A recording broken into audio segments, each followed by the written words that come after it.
Hello everyone, how are you doing? This is MD Tech here for another quick tutorial. In today's tutorial, I'm going to show you guys how to change the screensaver on your Windows XP computer. So this should hopefully be a pretty straightforward process here, guys, and without further ado, let's go ahead and jump right into it. So all you have to do is right click on a blank area of your desktop and select Properties. Select the Screensaver tab, and underneath Screensaver, you can click on the drop down here and select various screensaver options. And you can select how many minutes you want to wait before your system goes to the screensaver mode.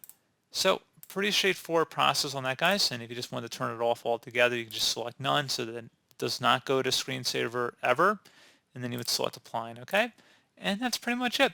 So as always, thank you guys for watching this brief tutorial. Do hope I was able to help you out. And I do look forward to catching you all in the next tutorial. Goodbye.